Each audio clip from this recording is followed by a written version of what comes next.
Hey friends, in our podcast today, we're going to talk about the importance of ideas and the consequences of those ideas, especially as it relates to justice. What is the relationship between mercy and justice in our nation today? We're going to talk about a horrific case of a mother murdering her 3 children. Of course, the defense argument is psychosis. The argument on the other side is holding her morally responsible for her behavior.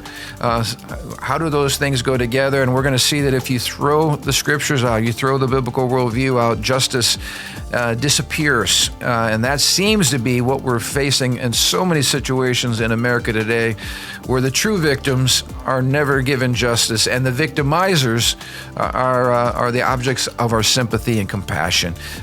It leads to a messy situation. We're going to talk about that in our podcast today.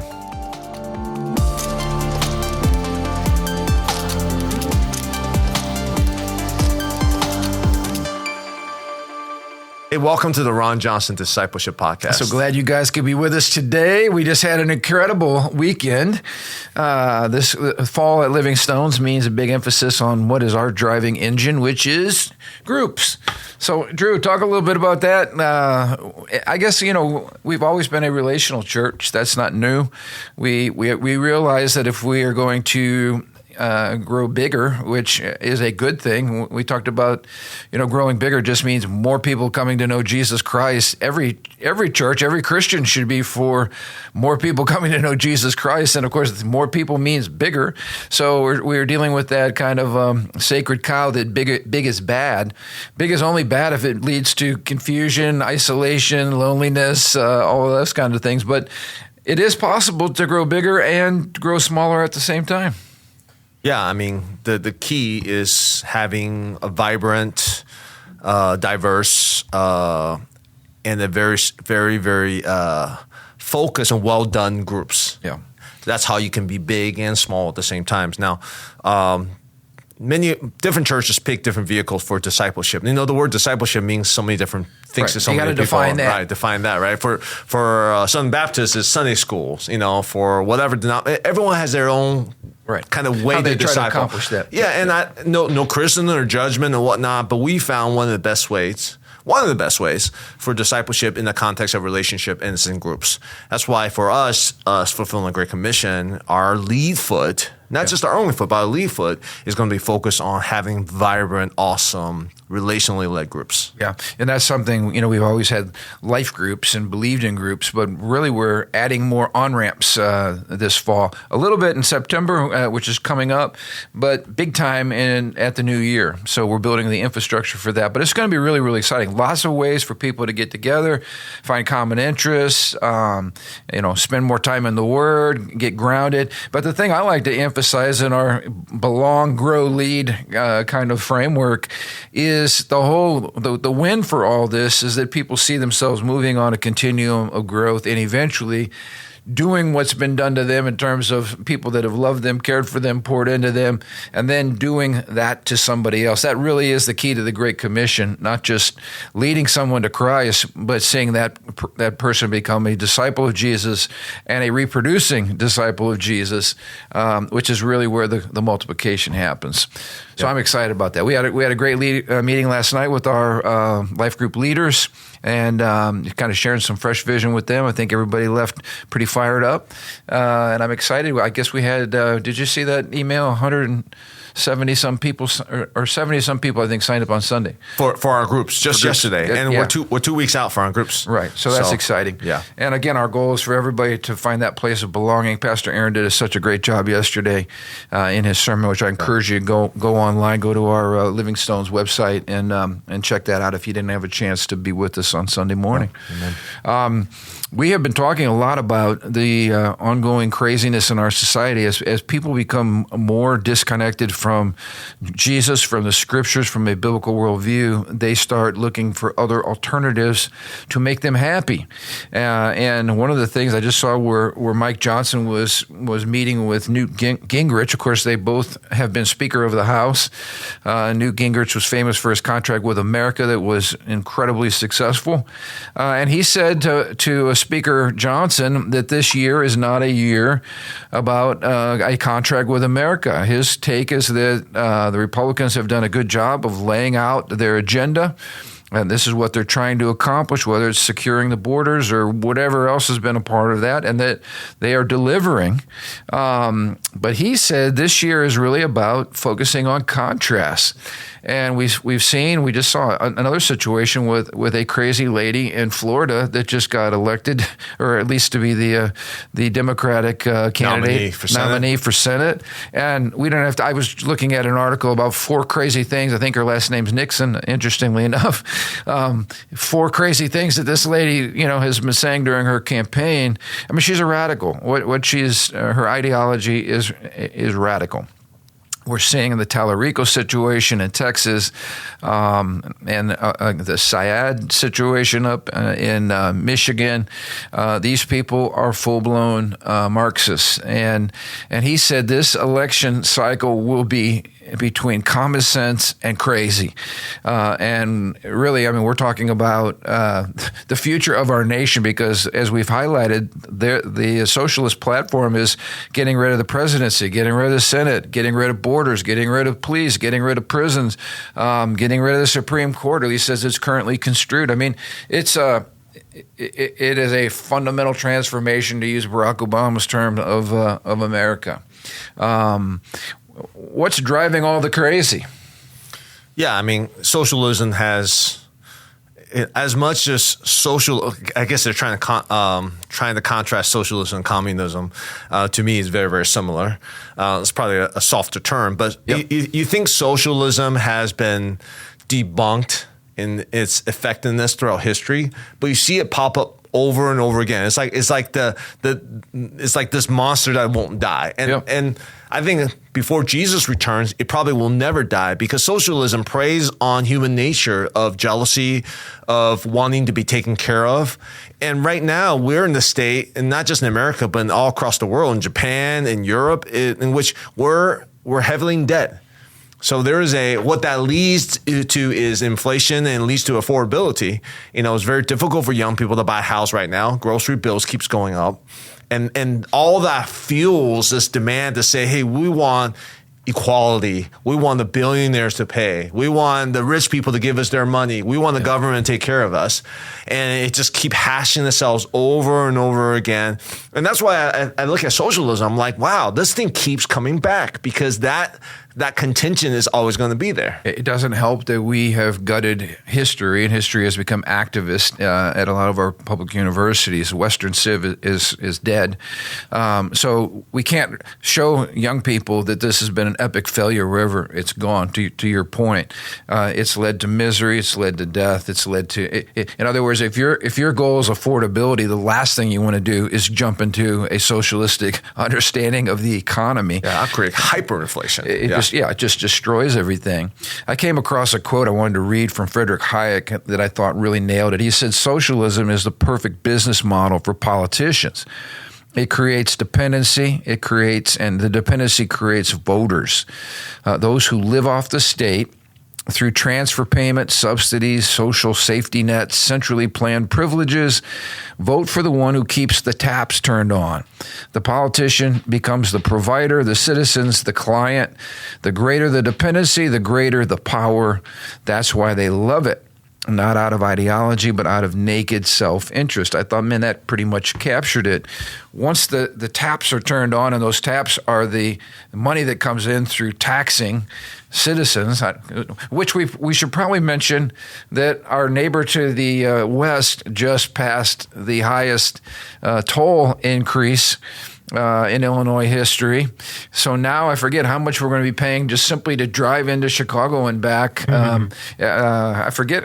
Did anybody know exactly? I forget the number, but it was a significant amount of dollars. Again, they just keep the pedal to the metal. They're going to keep taxing. They're going to keep taking more and more money, and they're going to keep using it to fund their pet projects. As you pointed out, the problem is we have a massive debt problem in America. I am not an economist. I'm not pretending to be, but one of the things I have noticed about those who embrace socialism and communism is they have zero understanding of economics, like zero. I saw where there's a push now to raise the minimum wage. to $25 an hour, which again shows you don't understand what it takes to run a business. You're not going to hire more people. You can't just pay them more money unless you make profit. If you don't make profit, and you won't at paying everybody $25 an hour, you're just going to drive people out of business or out of your state. Yeah. And that's what we're seeing happening in these blue states is people with resources are leaving. They're just not. Oh. I even saw Buc-ee's. Buc-ee's and their business model said they are not looking to expand in blue states. So I'm no economist, and I'll admit that I don't fully understand it. But my gut and my sense is wealth and true wealth, not printing money. True wealth, true economic value is created by people who are willing to, entrepreneurs who are willing to face danger, financial danger, risks. Yep. They're willing to face inconveniences. They're willing to face pain, and they're able to create order out of chaos, take raw materials and build into something effective. Those are the people who actually creates wealth the right way, not just the money printing. The people who created the internet or created the car, or the steam engine, the railroad. These are the people. Now, what happens is when you're a government official and you just keep feeding it to the masses, you think money is cheap, but realize that's just a Ponzi scheme, because what you're doing in that process is you're actually de-incentivize the actual golden goose, the entrepreneurs, who then move to a different state, or they do that to America, they move to a different country. And then what you do is you just keep printing money with no real economic value added to it, and that causes hyperinflation. So if you think it's expensive to buy bread now, wait till that happens. And we destroy the economic engine of our nation, which is the small business owners. We got the corporate stuff. We understand that the mega corporations with all that they employ and all the resources that they command. But it's the mom and pop organizations that have made America great. It's been the foundation of our middle class and all of this. They're the ones that get hurt when knuckleheaded politicians who have never run a business in their lives, most of them, come up with these whimsical ideas that we just need to have a basic living wage or basic minimum wage, or we have all these rights that they create out of nowhere. Everybody should have health insurance and all these things. Well, someone's going to have to pay for that, and they just don't understand basic economics. Or maybe they do, I don't know, but it doesn't work, and eventually everybody's hurting even more. So you can see the unrest. I guess what we'd like to scream to all of the younger generation who's having a hard time buying a house now and some of these things is the solution is not socialism. That's the wrong direction to go. And don't listen to politicians making all kinds of ridiculous promises about how they're going to solve all of your school debt and everything else, and help you buy a home and make life more affordable. They don't have. Trust me, they don't have the answers. The answer is the one that nobody wants to do. Certainly not politicians, and that's make really, really tough economic decisions that are painful, and it means somebody's gravy train might be getting cut. Well, I mean, look at what happened in New York, right? Rent freeze, Mandani. Yep. And all the things he's doing to government, grocery stores, 30%, discount, whatever. So now the housing price in New York is higher than ever. So, like you said, the real solution is pain. It's financial restraint, but also allowing your entrepreneurs to dive in there, incentivize them to take risks and work harder than ever to create that real wealth and foundation, which is what America is founded on. And I feel like current administration is not great restraining costs, but they're pretty good at incentivizing workers. So there's a balance going on right now. Let's talk about Biden's 20 million illegals or whatever that he allowed in. The impact that's having on affordability and on our economy. Housing, yeah. So at least I applaud Trump on the fact that he says, you know what? We have to stop allowing all this illegal activity as it relates to our immigration policy. We have to actually enforce immigration policy, which no one's wanted to do because it's a painful thing.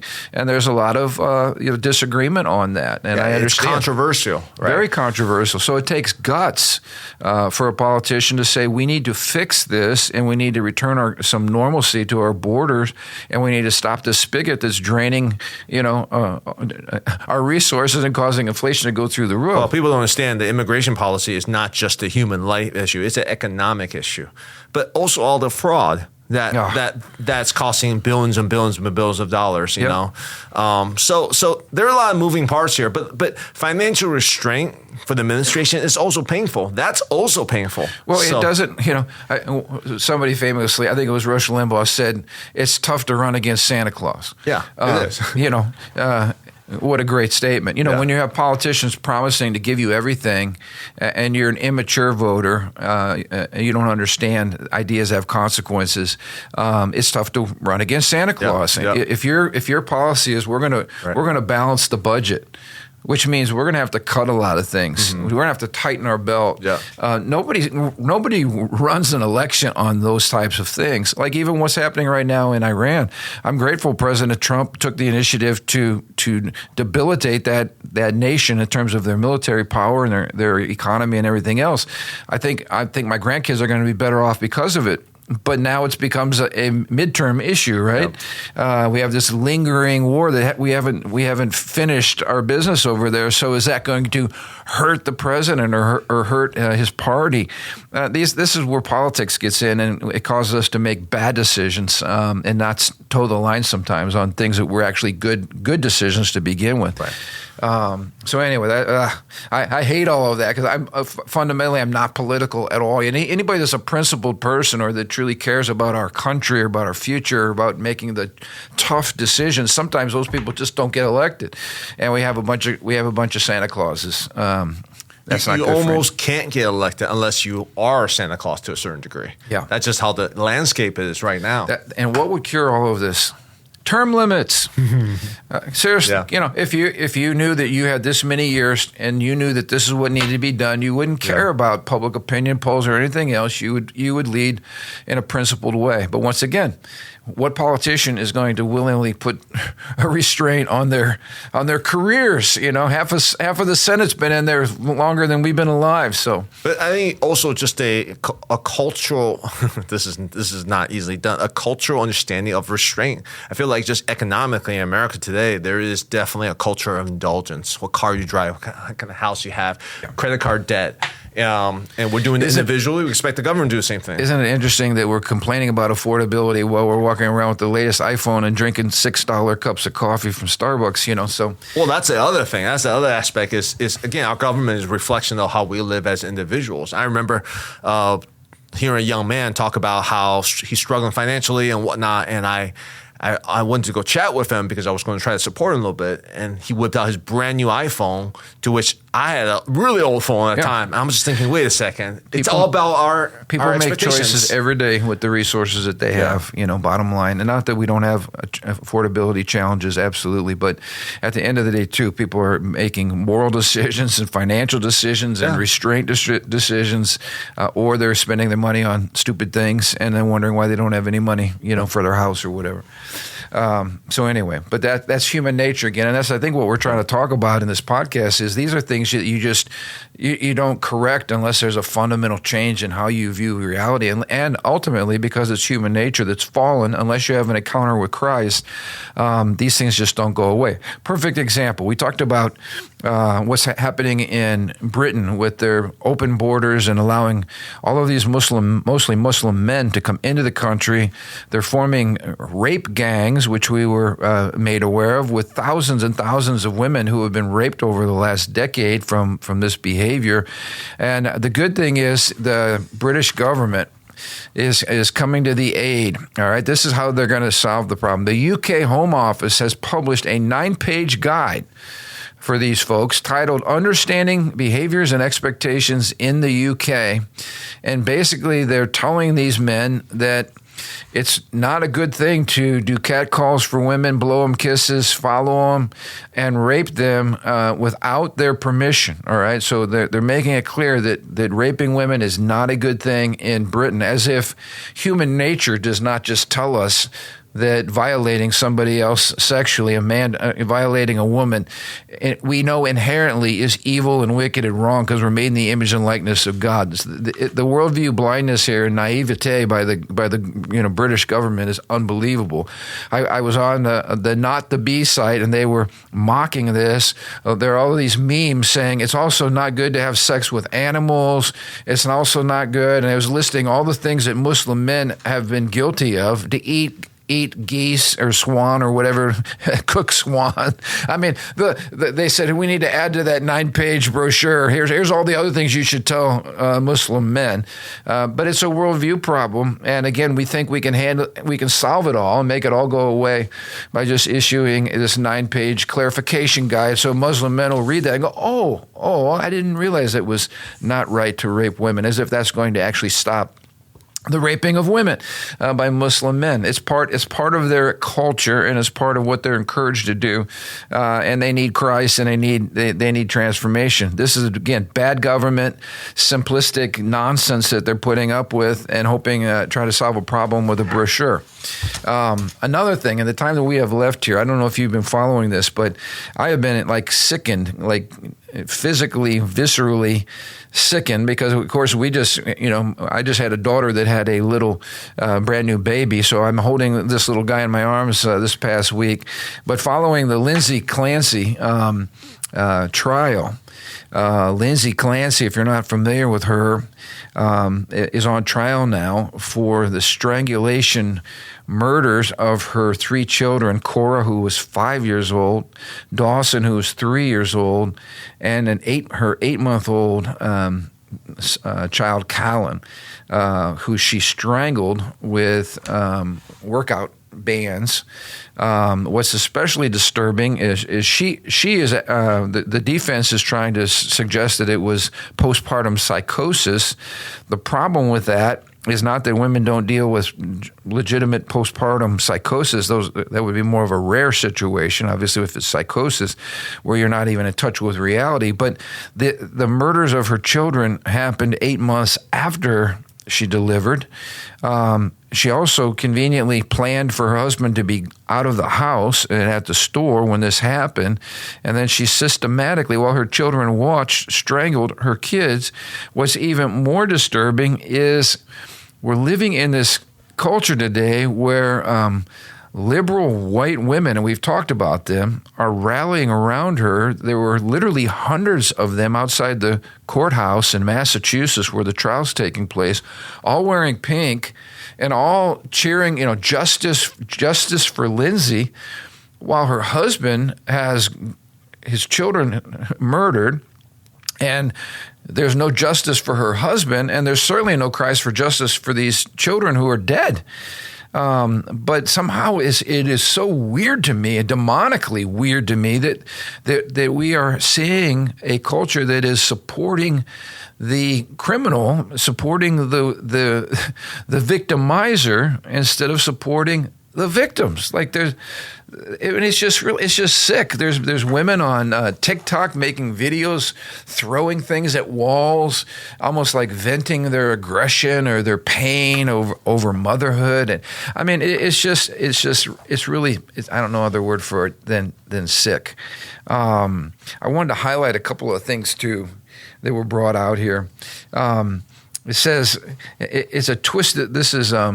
Miranda Devine, who wrote an editorial, she said it is a twisted form of attention-seeking in the guise of empathy. These women are normalizing the horror of a mother killing her children and making it seem like a natural response to the everyday challenges of child rearing. I have 8 kids. You have 4 children. We know that raising children can be stressful at times and chaotic. But where's the line between having a bad day and actually killing your kids and then having all these people justifying? I'll be honest. I stay away from that story because the reality is almost too painful for me to even think about. I got young kids. My wife and I love our kids to death. I think about when I was younger, how I was a little more mean to my kids than I was. I'm traumatized even by that thought because I care so much for the heart of my kids.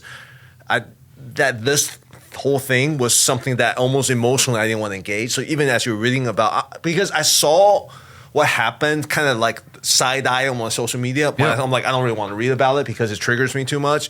But even hearing what you just said, because I'm curious, what is the angle? I can't think of the angle to defend that. Now, if she legitimately has, I don't know all the details, but But again, like, this is a tragedy all around. This is just a horrible tragedy.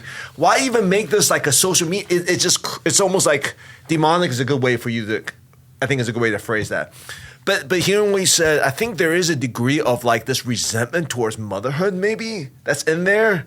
Like this, but to me, here's the thing. I recognize my kids don't belong to me. They are not my, let me say it this way. They're my kids. Don't get me wrong. I'm not delegating to the state. They're ultimately God's kids. You're stewarding your I am only a steward of my kids. There is not, I gave you life, therefore I can take your life. No, none of that. No. They're a miracle from God. These precious ones, they're a miracle from God. And my job, one of my predominant job responsibility is to steward them so that they live a life that can honor the person who actually created them, who gave them spirit.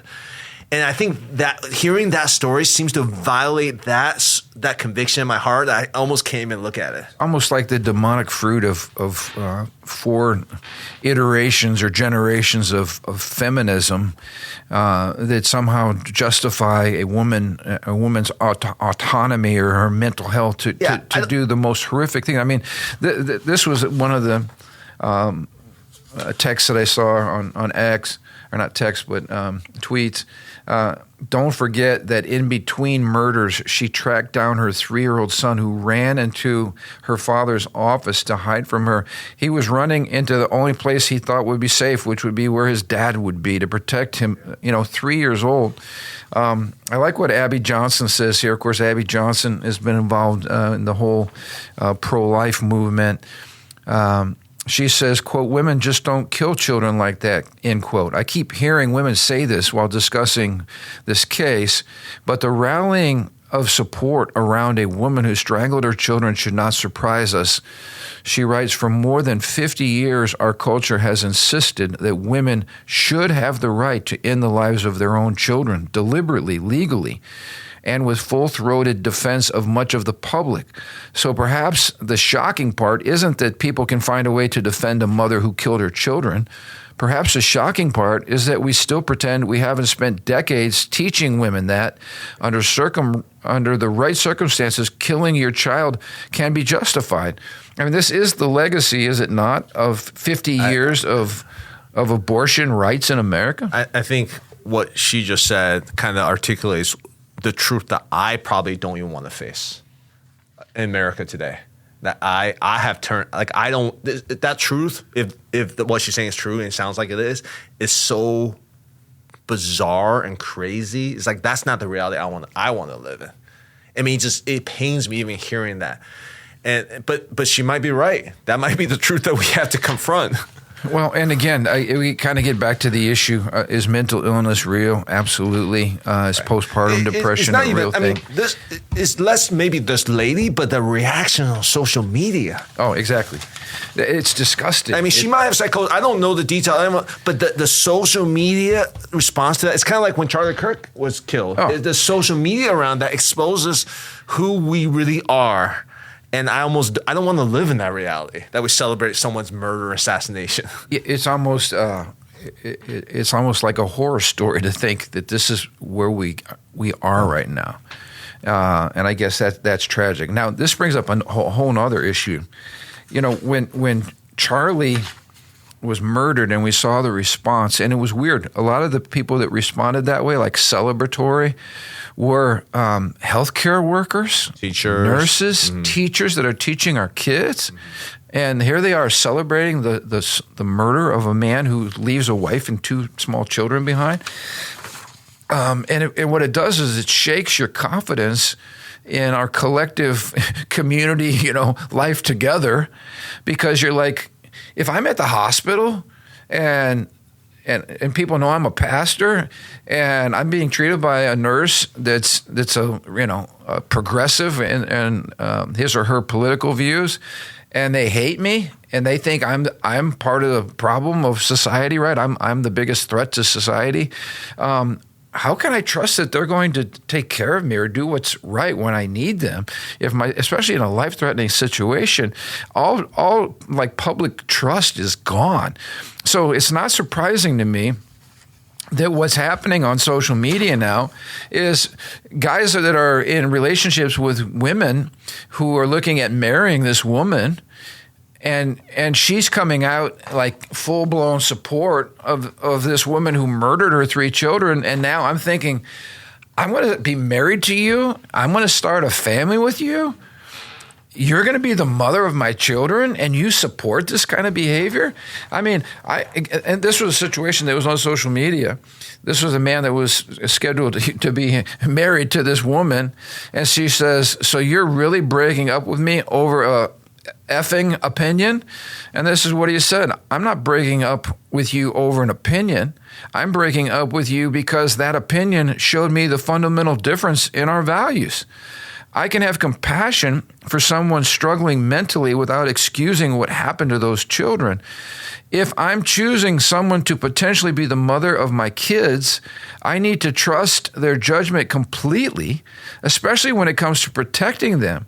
What you said created a doubt in me that I can't ignore or gamble my future children on. This to me is the legacy of feminism, where you hate men, hate kids, demand autonomy over yourself. I mean, I see all this emotional, just immaturity, selfishness, narcissism from so many women on social media as it relates to this particular issue. Benny Johnson says this. You need to understand that what these women are supporting, Lindsay Clancy, she baited her husband to leave the house to run errands. She lured her children to the basement. She took an exercise band and strangled them. She cut her wrist and neck. She jumped out of a window and paralyzed herself. And he says these ladies are out there holding hands, crying and cheering for her like she is a feminist folk hero. In a sense, she is. Feminism, he says, has always been a death cult where the end goal is the power to murder your children out of convenience. She was sick, postpartum psychosis. The system failed her. These demons need Lindsay to get away with murder to accomplish the feminist quest to never hold a woman accountable for anything. Absolute moral collapse. He says this is the worst thing I've seen happen in America in my lifetime. And I think you and I could both concur, because this is something that's so absolutely disturbing. And then the response to it, as you pointed out, is even more disturbing to see the support, again, this happening. And I'm just throwing this out here as we wrap up. Is it any coincidence that in the very state in which this happened, that the Massachusetts female governor just signed into law one of the most radical abortion on demand bills, which we could have talked about 2 weeks ago, where it is legal to murder that baby all the way up to moments before delivery. And I say this over and over again. There's not an obstetrician out there that will tell you that there is ever a need to abort the child in that situation. That baby can always be delivered. The mother's life can be saved, and the baby's life can be saved. You never, ever, ever, from a medical reason, have to make a choice between late-term abortion and saving the mother's life. That's a false dichotomy. It just does not happen. And yet they passed this law, which is just absolutely hideous, and surrounded by women cheering on the murder of their own babies up until right before delivery. It's just so sick and so demented and so out there, it's hard to get your brain around. Horrifying for me to say, but I feel like inside and outside the womb is just a technicality for a lot of people at this point. Yeah. And logically, at some point, because the baby is alive inside the womb, by all definitions, or besides, technically, that's the reality we're getting into. Yeah. It's just a technicality. Yeah. Whether it's murder or you're right. That's a crazy place to be. It's a scary place to be. Yeah. Even, we didn't talk about this either, but the Oxford fake, the man that lied and was the youngest Oxford professor, remember that? And he lied about his resume, and he just recently took his life, and now the system's the blame. Because it was pointed out that his whole life was a lie, and that he got his job from lying, and that none of the things he claimed that he did were true, and now we're making a martyr out of this guy. I mean, it's like the world's been turned upside down, and instead of focusing on the people who are the true victims, the people who have been defrauded, the people who have been murdered in cold blood, we have this weird kind of sympathy for sick people, for people that are evil, or in best case situation, do have a mental illness, but they still need to be held accountable for it. Which, by the way, is another issue we could get into. I'm just so sick and tired of every time somebody commits a heinous crime, we suggest that they were mentally ill, so they're no longer responsible for their behavior. It's not a biblical worldview at all. We understand that when people do evil things, when people take innocent human life, there might have been mitigating circumstances, but that does not remove the responsibility before God and the responsibility before others. And true justice is holding that person accountable for their wicked behavior. But we don't even use the word wicked anymore because that's a value judgment. And we're not allowed to use value judgments anymore. But you can see where this gets. And if these progressives, to go full circle, if these progressive communists get in power, and all of a sudden we have no accountability, no police, no legal system, no jails, we're going to have absolute chaos on our hands. And chaos leads to control, and control leads to totalitarian leadership and tyranny. And it's one vicious, horrific nightmare all over again.